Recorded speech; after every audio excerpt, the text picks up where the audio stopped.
everybody. I'm Philip. And I'm Justin. And together, we are Pajamas. And we are about to embark on episode 10 in season 3 of Doctor Who.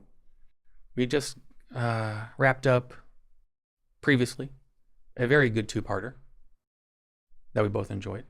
Yes, indeed. Yeah. So we're going to see where number 10 takes us.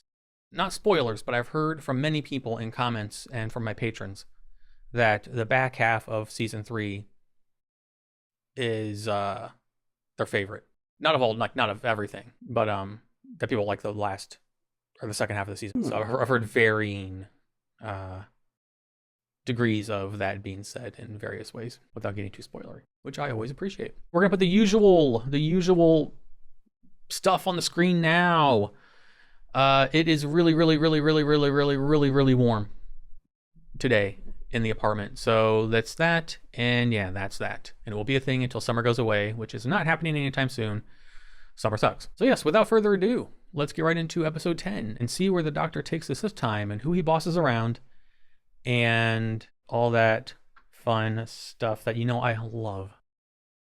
So without further ado, let's get into it.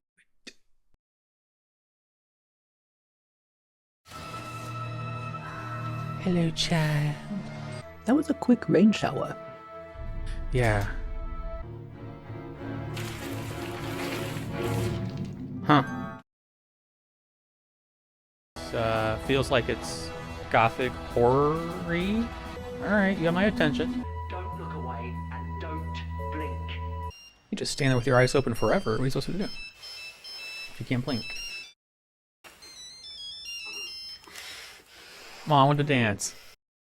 What are you doing? It could be a burglar. A burglar who rings the doorbell.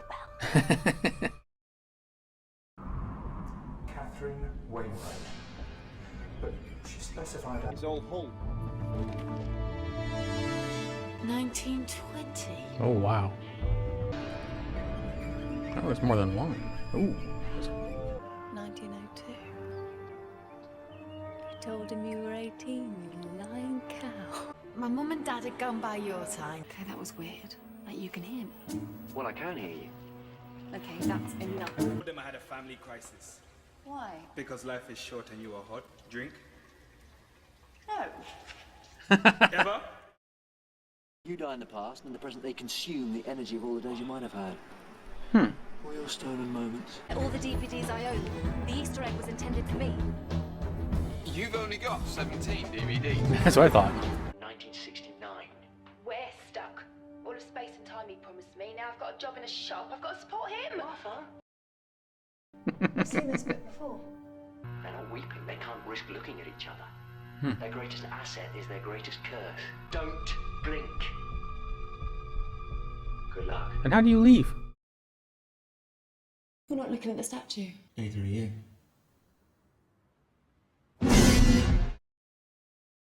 You keep looking at this one. Don't blink. Remember what he said. Don't even blink.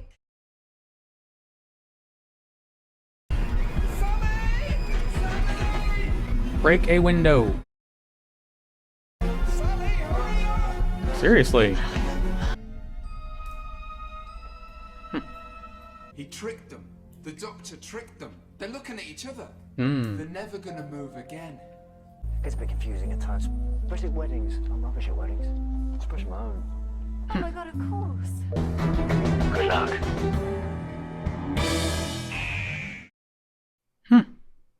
Very interesting.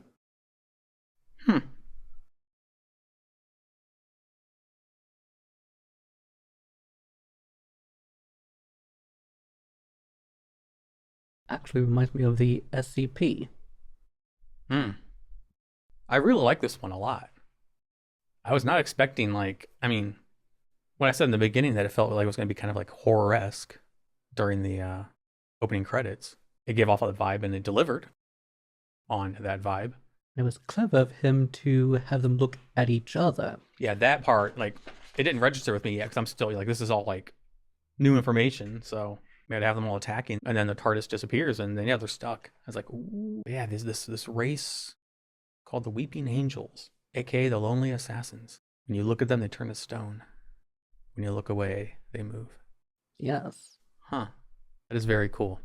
That is very, very cool. That's like 110% up my alley. It's very difficult to go against an enemy that, well, one cannot turn away from it or even blink. Like, I hated to sound like I was getting irritated there, but I was a little irritated for like a couple minutes there with Sally.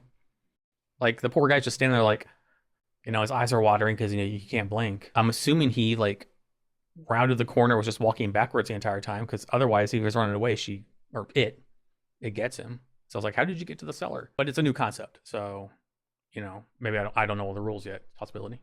You're gonna say something? Well, one thing that he could have done was, Oh yeah, that is true. Yeah, I didn't think of that. Yeah, why not do that? Why not just switch eye, open this eye, close this eye, open Yes. this eye? Yeah, that's one way to, my big smart man. Yeah, that's one way to get around it. There you go. that way you won't have to worry about watering eyes. Yeah, there, you figured it out. However, you will have to walk backwards and somehow not run into anything or trip over anything. Yeah, from then on out, just carry a little pocket mirror with you and just be like, learn how to train yourself to look in the mirror at the same time as you're looking where you're going. Or you can walk with periphery. So yeah. Like with the story of Medusa.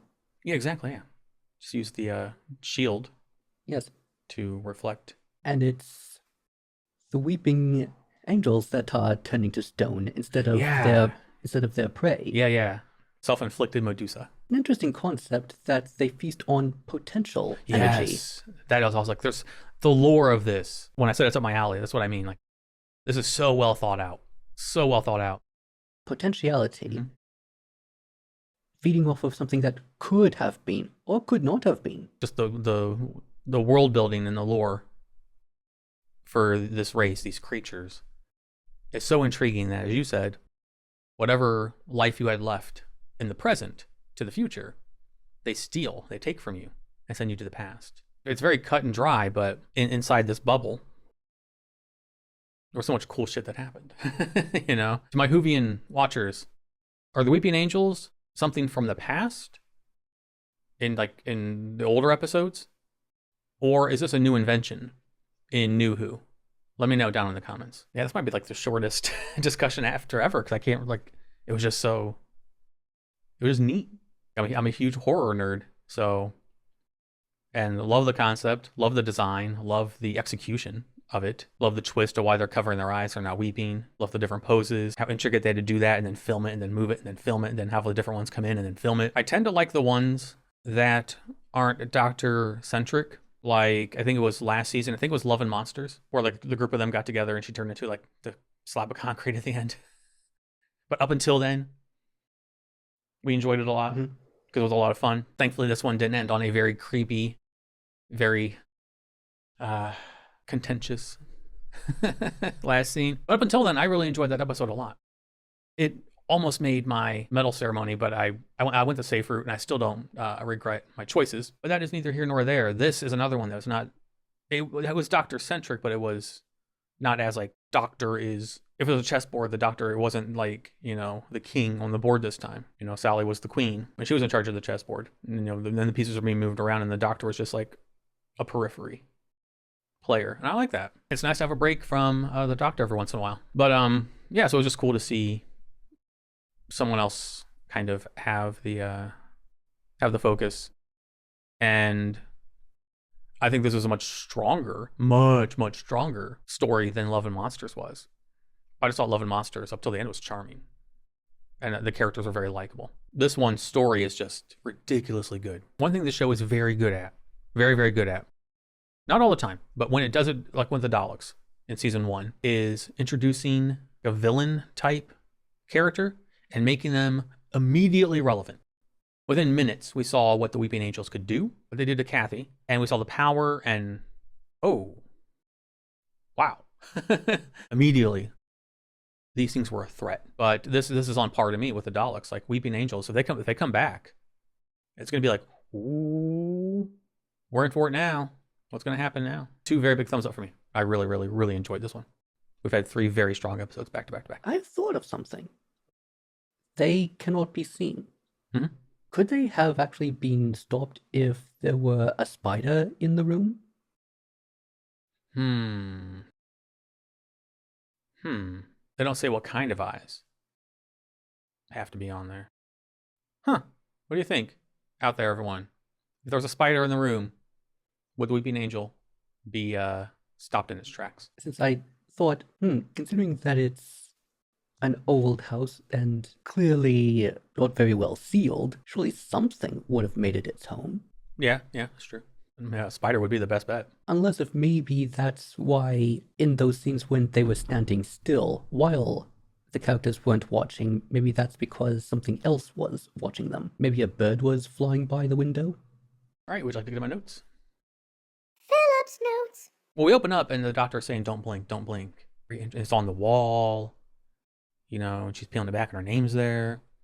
And that, you know, we see the creepy moving statue, which again, they did such a good job of taking this like inanimate object and making it feel like it was a living thing coming after you. When I said that the lore was very well done, I like how they used the past and the present together to tell the story, with Kathy going back in time, then having to send a message to her grandson in the present, and then with the insistent gentleman who having to give her a message on his deathbed. Was it necessary to tell me he was going to die when the rain stopped? Damn, doctor. I thought it was really well done, just to weave the consequence of what the Weeping Angels can do into the narrative of the story, and then help use that to eventually stop them in the end. I mean, now I saw a mile away that she was going to be the one to give all the information to the doctor.